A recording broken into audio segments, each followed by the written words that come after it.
Tribuners, kali ini saya bertandang ke satu kampus yang ada di Purwokerto, Kabupaten Banyumas, yaitu Universitas Islam Negeri Profesor Kiai Haji Saifuddin Zuhri atau UIN SAIZU Purwokerto. Kita akan bertemu dan berbincang dengan Rektor UIN SAIZU Purwokerto. Pasti menarik. Simak terus ya.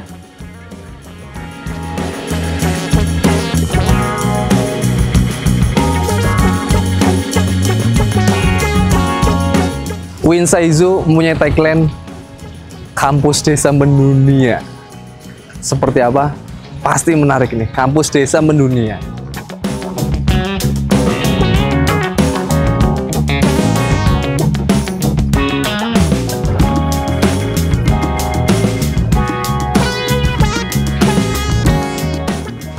Assalamualaikum. Waalaikumsalam. Waduh, terima kasih telah datang di UIN SAIZU. Izin sholat, Prof. Oke, siap. Dan mau ngobrol-ngobrol soal Siap, iya. Kita boleh kita mengeksplor.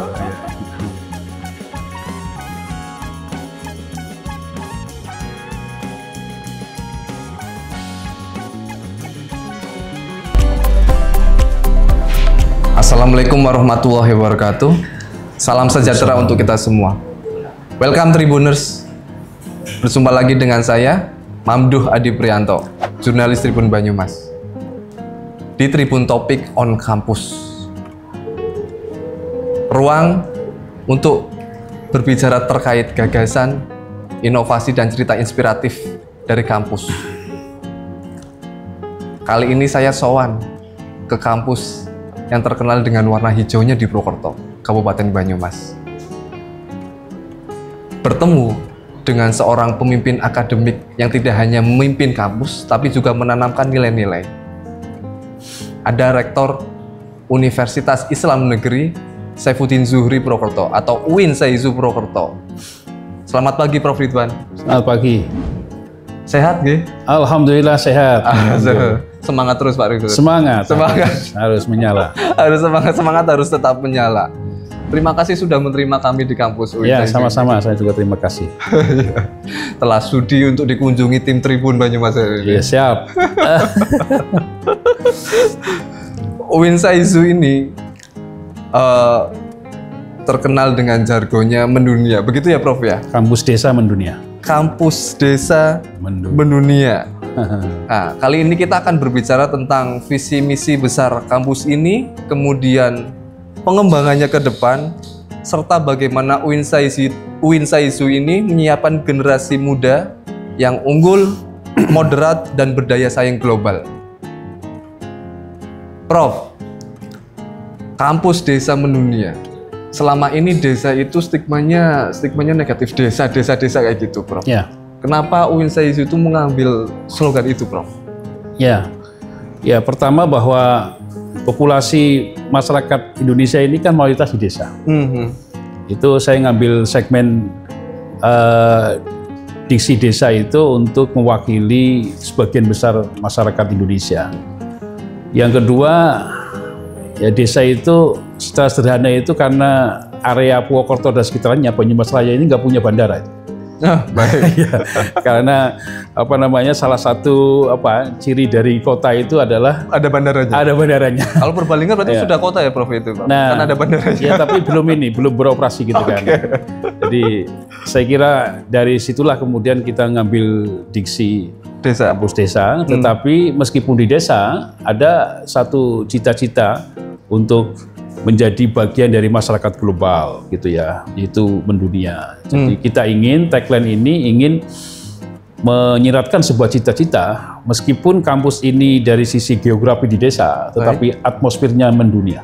Atmosfernya mendunia. Ya. Caranya dengan prestasi itu. Ya, tentu kita mencoba untuk membangun beberapa program-program internasionalisasi dalam rangka untuk mengambil positioning kampus ini terrekognisi secara internasional ya, dan berbagai ikhtiar kita laksanakan dan alhamdulillah ya progresnya cukup bagus dan ya dalam waktu 1-2 tahun ke depan insya Allah kampus ini mendapatkan rekognisi di level internasional. Di level internasional, ya. Oke. soal kampus desa mendunia kita nanti akan melanjutkannya. Tapi sebelum itu, Prof, saya ingin menanyakan, UIN SAIZU ini sebagai kampus yang tumbuh pesat, ada visi misi besar yang ingin dibangun, yang diusung oleh kampus ini, punya semangat moderasi beragama yang kuat. Tapi mungkin semua belum tahu ini visi misi besar kampus ini seperti apa, Prof? Ya, sesuai dengan tagline kampus kita ini, unggul, progresif, dan integratif. Nah, keunggulan kampus ini didasarkan pada satu capaian bahwa kampus ini sudah terakreditasi unggul dari Badan Akreditasi Nasional. Perguruan tingginya, APT-nya.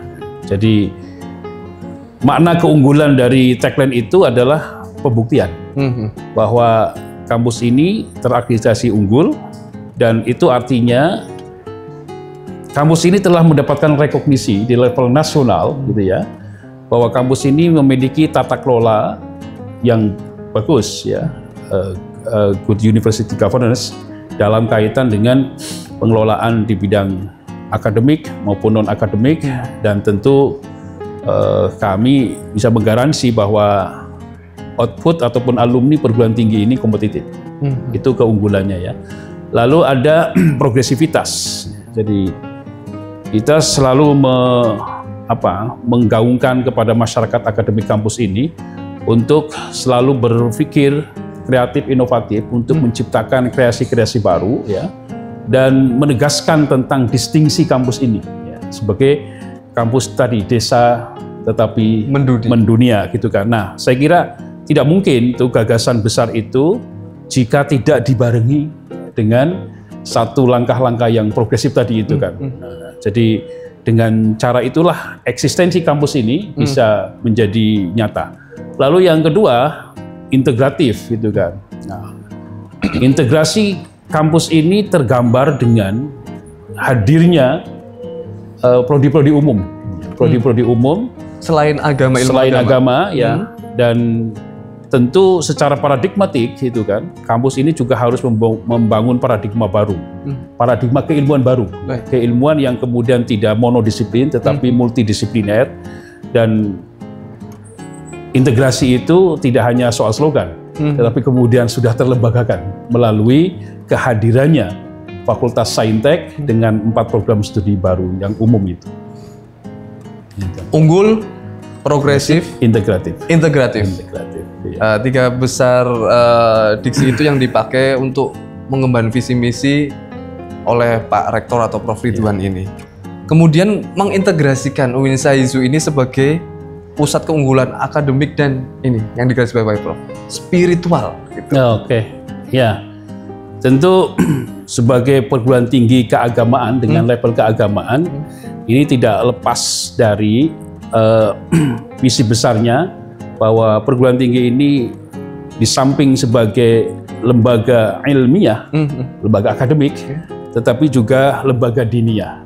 Nah, saya kira 2 kekuatan inilah yang harus kemudian memancar di kampus ini, dan bagaimana antara visi ilmiah dan diniyah ini ya, menjadi satu kesatuan. Karena itu, dalam rangka untuk memastikan bahwa sivitas akademika kampus ini, khususnya mahasiswa, ya, memiliki visi keagamaan dan spiritualitas yang tinggi, ya, kita punya program, yaitu program tentang standarisasi kompetensi minimal mahasiswa UIN. Itu minimal, ya, itu bisa baca Quran dan praktek pengamalan ibadah. Nah, lalu dalam kaitan dengan pencapaian program ini, kita sudah berjejaring dengan berbagai pondok pesantren mitra yang ada di Purwokerto, ya, dan juga kita juga punya program diniyah kampus. Diniyah kampus, ya. Ini dalam rangka tadi pencapaian kompetensi minimal bidang baca Quran, kemudian juga pengamalan ibadah, dan tentu di situ ada penyemaian akhlakul karimah, itu kan. Itu untuk menggaransi itu. Siap. Itu nanti diimplementasikan seperti apa, Prof? Contohnya, Prof? Ya, itu ada proses pembelajaran. Jadi bagi mahasiswa yang kemudian belum memenuhi kompetensi standar minimal itu mahasiswa harus mengambil semacam proses semacam short course gitu ya, semacam pendidikan itu bisa melalui pondok pesantren atau diniyah kampus yang kita siapkan itu melalui proses perkuliahan, perkuliahan 1 semester gitu ya, 1 semester yang kemudian nanti outputnya adalah pada justifikasi kelulusan. Nah, sertifikat kelulusan itulah yang juga menjadi syarat ya untuk mengikuti proses-proses akademik, ujian-ujian misalkan itu harus dilampirkan. Karena dari sertifikat itu kan menggambarkan kompetensi minimal itu harus dimiliki gitu kan. Jadi ada proses pembelajaran yang dilakukan di kampus melalui program Biniyah Kampus atau kemudian dengan kemitraan dengan pondok pesantren itu. Saya kira ini nilai lebih dari kampus ini ya, yang tentu punya dimensi yang distingsi dengan kampus yang lain. Artinya terlembagakan semua itu. Terlembagakan semuanya. Baik. Berbicara dengan kampus desa mendunia, kemudian ada kaitannya dengan perguruan tinggi yang harus ada proses pembelajaran, kemudian penelitian dan pengabdian masyarakat. Saya ambil dari pengabdian masyarakat itu, Prof. Iya. Ini seharusnya ada korelasinya antara kampus desa dan mendunia dan pengabdian masyarakat. Bagaimana itu, Prof? Ya, pengabdian pada masyarakat salah satu pilar dari Tridharma. Ya. Dan program pengabdian itu adalah sesuatu yang wajib ya dilakukan oleh dosen. Baik. Karena itu menjadi bagian dari tugas pokok dosen, menjadi tusinya, dan itu juga menjadi salah satu salah satu item untuk peningkatan karir kepangkatan dosen. Kan harus melakukan pengabdian. Lalu yang kedua itu juga melalui kegiatan mahasiswa dengan KKN itu kan. Berbagai program KKN yang dilakukan oleh mahasiswa itu sangat bervariatif ya. Mulai dari KKN misalkan moderasi beragama, ada KKN kolaboratif antar perguruan tinggi yang kemudian fokusnya itu macam-macam. Kalau peserta KKN-nya dari prodi ekonomi syariah, dari FEBI misalkan, itu tentu nanti fokus KKN-nya pada pemberdayaan ekonomi masyarakat. Misalkan kaitannya dengan pendampingan UMKM ya.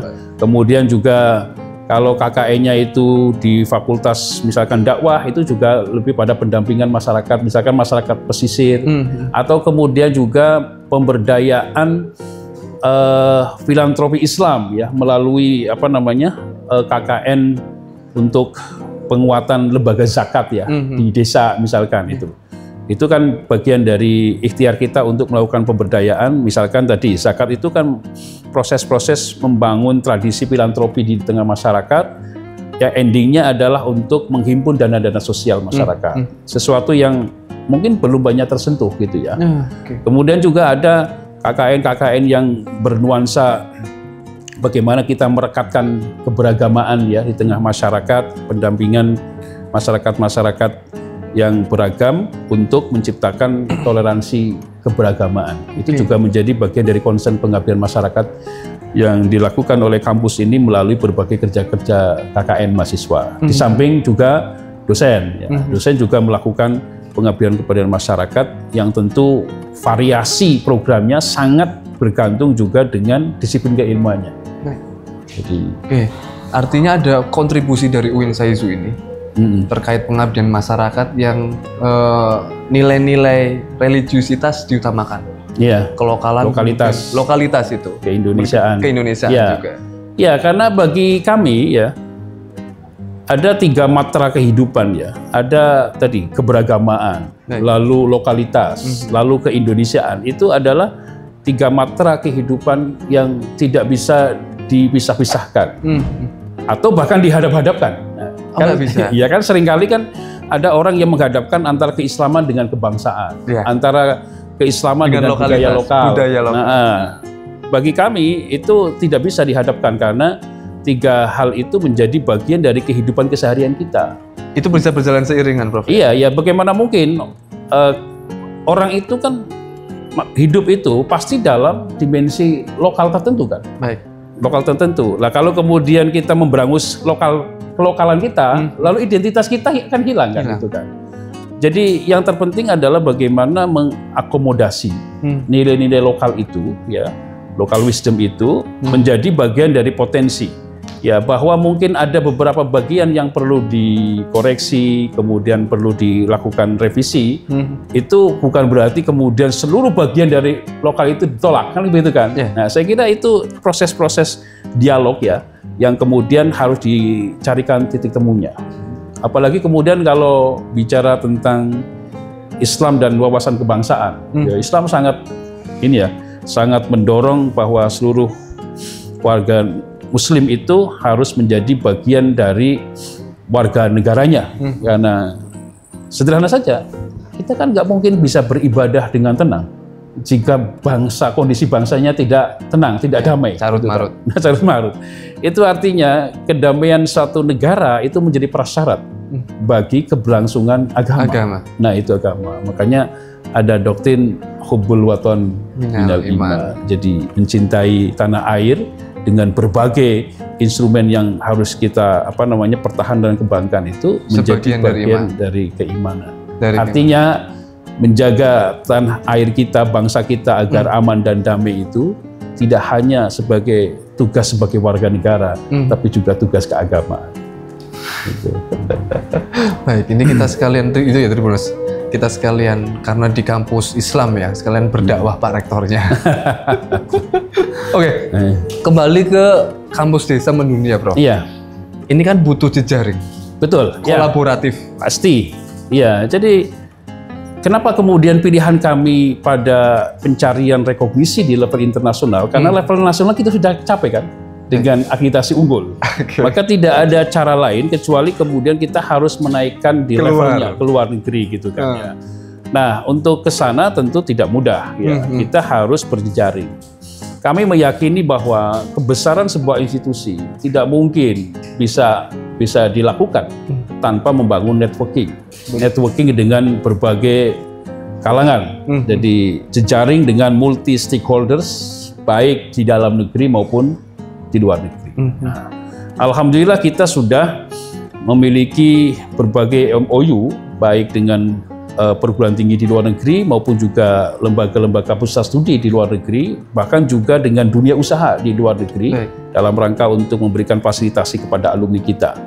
Nah, itu sangat berdampak dan salah satu program dalam rangka internasionalisasi itu adalah kita melakukan program tahun ini ada 10 paket program riset kolaboratif internasional. 10 paket program? Ya, itu artinya di 10 negara dan di 10 perguruan tinggi di luar negeri. Nah, ini sedang berjalan. Kemudian kita juga bekerja sama dengan 23 perguruan tinggi di luar negeri dalam rangka tadi membangun atmosfer akademik dunia di kampus desa ini. Kita punya program apa yang disebut dengan International Team Teaching. Team Teaching? Ya, International Team Teaching. Itu artinya ada pertukaran dosen atau seperti ya, jadi begini, dalam satu kelas ya, itu nanti akan ada dosen dari luar negerinya melalui online. Ya, 2 kali atau 3 kali pertemuan dalam satu semester. Ya. Kemudian ini sifatnya resiprokal. Dosen kita itu juga ngajar di kelasnya dia di luar negeri gitu kan. Ini yang saya katakan, meskipun kuliahnya di Purwokerto, di desa, tetapi atmosfer akademiknya dunia. Ya, karena yang yang ngajar itu tidak hanya dosen ini.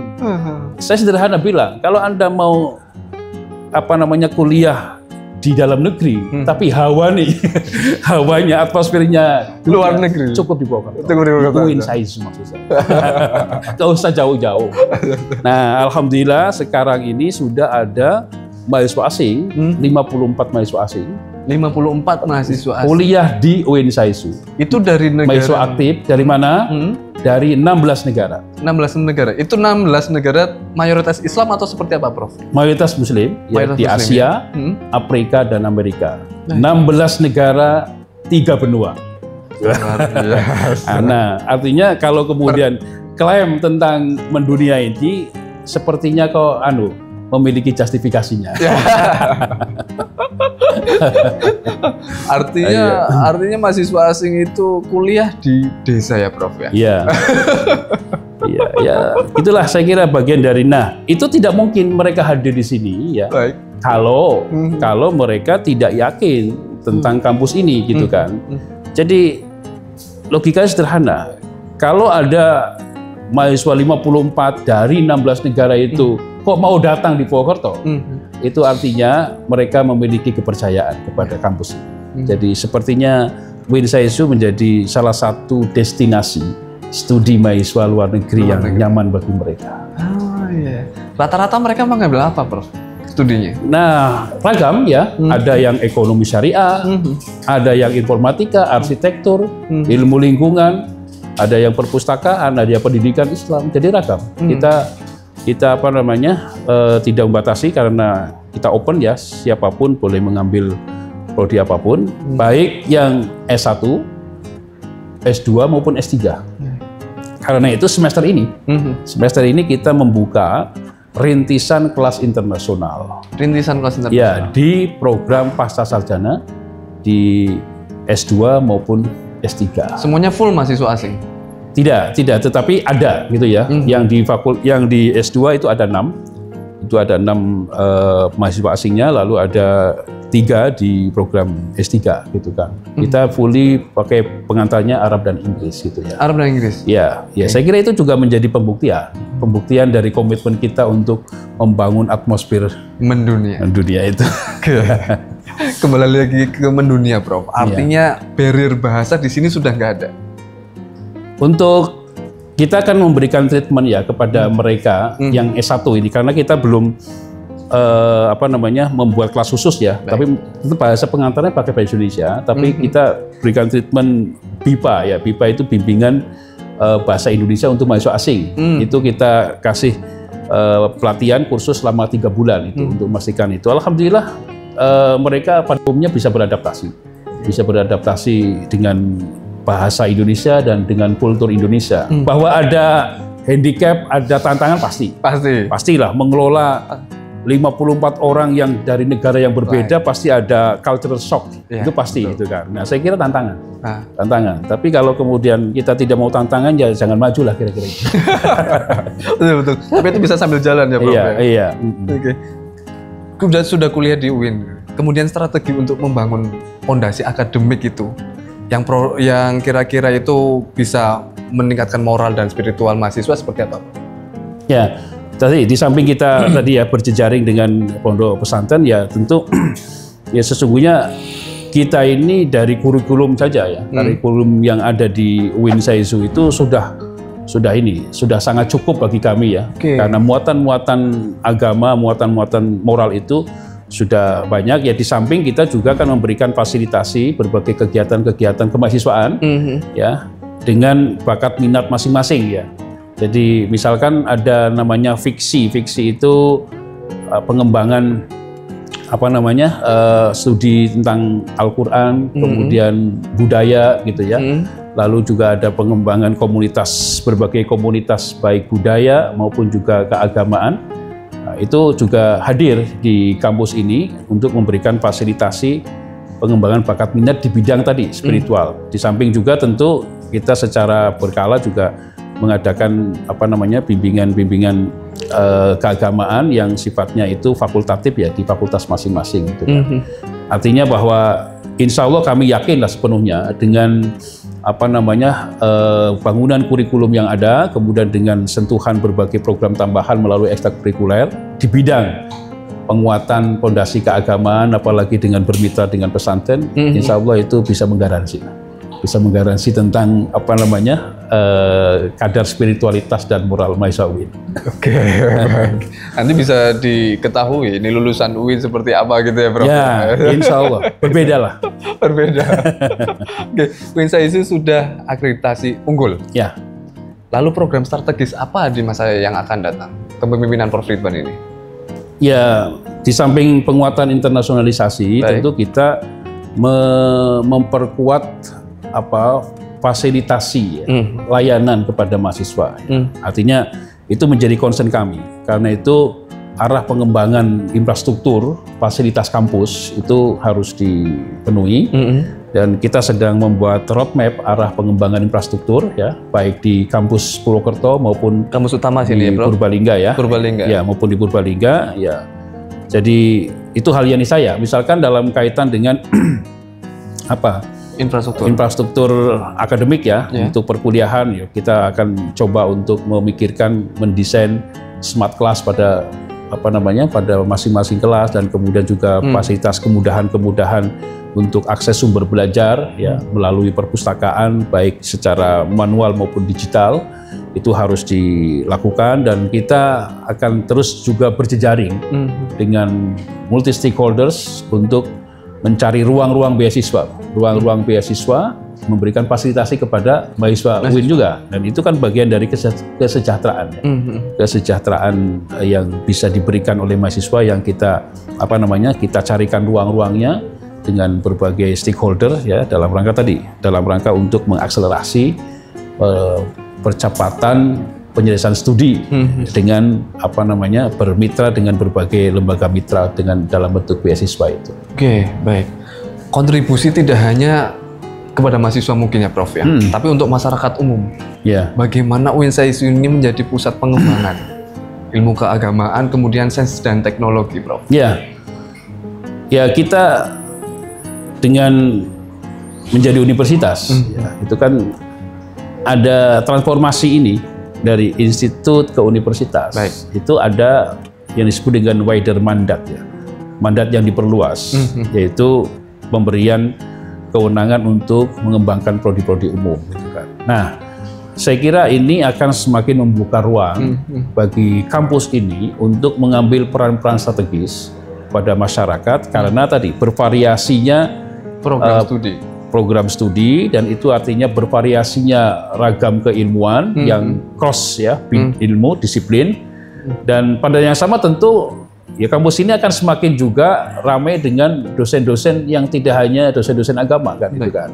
Nah, keragaman disiplin keilmuan dosen dan mahasiswa itu pasti akan memberikan akan memberikan ruang kontribusi yang lebih besar bagi masyarakat. Misalkan kemarin di prodi informatika itu mereka berinisiasi untuk melakukan pendampingan UMKM untuk promosinya, dengan membuat website, kemudian membuat konten-konten produk mereka melalui medsos misalkan itu kan.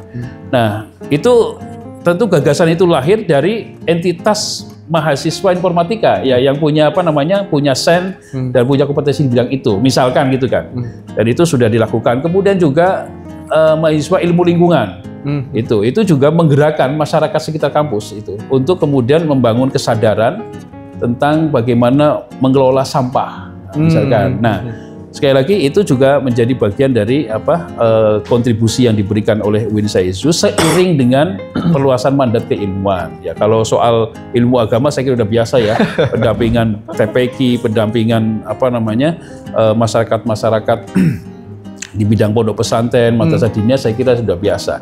Tetapi tadi dengan hadirnya prodi umum itu memberikan nuansa baru ya, nuansa baru yang kemudian menggambarkan tentang ragam pengabdian dan kontribusi yang diberikan oleh masyarakat semakin banyak dan semakin luas gitu ya. Baik. Terakhir Prof, UIN SAISU dengan instansi di bawah kepemimpinan Prof Ridwan ini ingin seperti apa agar bisa mensejahterakan umat kemudian masyarakat Indonesia? Ya kita sedang menggerakkan dana social fund melalui program gerakan wakaf uang yang sedang kita gerakan di kampus ini dengan melibatkan dosen, kemudian tendik dan mahasiswa. Ya. Kita sedang insya Allah dalam waktu dekat akan kita launching ya, akan kita launching. Saya kira ini menjadi bagian dari ikhtiar bagaimana kita menggerakkan tradisi baru dalam rangka untuk menguatkan tradisi filantropi di kalangan umat Islam ya, dimulai dari Sivitas Akademika UIN SAISU. Dari wakaf uang ini nanti kalau uang yang diwakafkan kan harus tetap. Tetapi nanti imbal hasil ketika ini kita investasikan, nah itu nanti yang akan digunakan untuk pengembangan pendidikan, kemudian juga membantu kepentingan sosial keagamaan, itu bisa dari wakaf uang. Saya kira ini juga menjadi bagian dari perubahan paradigmatik ya. Sebab selama ini orang wakaf itu bentuknya tanah. Sesuatu yang tidak bergerak. Tapi sekarang bentuknya adalah uang. Dan karena itu siapapun bisa berwakaf. 10.000. Berapapun bisa melalui QRIS itu kan ya. Nggak ada minimalnya. Nggak ada minimalnya. Siapapun sekarang orang bisa berwakaf, tidak perlu menunggu punya sertifikat. Kalau dulu kan harus punya sertifikat. Ya. Sekarang, nah, kemudian kemarin kami sampaikan juga kepada di pimpinan bahwa harusnya wakaf itu harus menjadi gaya hidup. Menjadi gaya hidup itu kan, karena ini sesuatu yang perlu dibiasakan. Gitu kan. Kalau orang zakat kan biasa. Tapi kalau wakaf kan tidak terbiasa. Itu artinya di luar amal zakat, infak. Iya, ya bagaimana membiasakan sesuatu yang tidak biasa untuk menjadi biasa. Tidak mudah memang, tapi harus dimulai. Kan gitu ya. Nah itu salah satunya. Yang kedua tentu dengan adanya prodi zakat wakaf yang kita miliki, kita kan punya prodi zakat dan wakaf di Fakultas Ekonomi. Saya kira ini akan semakin memperkuat kita bahwa sebilang kita harus keluar dari dunia teori. Sudah saatnya kita tidak berteori, tapi saatnya untuk praktek. Berimplementasi. Iya, jadi bagaimana perdebatan teoritis sudah selesai, saatnya kita untuk berpraktek di bidang filantropi. Ya, saatnya kita menggerakkan zakat dan wakaf untuk social fund dalam rangka untuk melakukan program-program pendampingan pemberdayaan masyarakat melalui dana abadi pendidikan, yaitu melalui wakaf itu. Outputnya itu untuk pengembangan pendidikannya, Prof ya? Ya, pendidikan dan juga untuk pengembangan masyarakat pada akhirnya ya. Baik. Kita sudah ber-MOU dengan BWI, Badan Wakaf Indonesia, gitu kan, untuk menjadi lembaga pendamping sekaligus juga mitra nadir. Jadi kita posisinya sebagai mitra nadir, nanti nadirnya adalah BWI. Dan karena itu mereka akan mensupport secara manajemen ya kaitannya dengan tata kelola wakaf yang UIN Saizu kelola ini. Baik. Luar biasa Tribuners obrolan kita hari ini bersama Prof Ridwan ya, Rektor UIN Saizu. Prof, mungkin ada yang ingin disampaikan ke Tribuners atau ke masyarakat Indonesia pada umumnya, Prof? Ya, para Tribuners yang berbahagia ya, bahwa mengembangkan pendidikan di Indonesia ini adalah bagian dari melaksanakan amanah para pendiri negeri ini, yaitu mencerdaskan kehidupan bangsa. Dan itu tidak mungkin bisa berjalan dengan baik, berjalan dengan maksimal, tanpa ada keikutsertaan, partisipasi dari semua pihak. Karena itu, tentu kami mendorong dan bermohon kepada seluruh elemen masyarakat ya, untuk memastikan generasi muda kita ini untuk didorong ya dalam rangka untuk mengembangkan pendidikan melalui partisipasi di dunia pendidikan pada semua level, pendidikan dasar, menengah maupun pendidikan tinggi. Saya kira dengan kesadaran bersama itulah bangsa ini akan semakin maju, akan semakin jaya, semakin mandiri. Kenapa? Karena didukung dengan SDM manusia yang handal. Demikian. Tribuners, kita jadi tahu bahwa ada visi misi besar yang diemban oleh UIN Saizu ini agar menjadi kampus yang mencetak generasi yang unggul. Tidak hanya kuat dalam intelektual, tapi juga berakhlak mulia. Terima kasih, Prof. Ya, sama-sama. Sudah membagikan cerita yang sangat inspiratif. Terima kasih juga diberikan waktu ini. Tribuners, semoga UIN Saizu tetap maju. Amin. Menjadi pusat keilmuan dan peradaban yang rahmatan lil alamin. Amin. Terima kasih Tribuners, saya Mamdu Adi Prianto, jurnalis Tribun Banyumas dari UIN Saizu Purwokerto. Wassalamualaikum warahmatullahi wabarakatuh. Waalaikumsalam.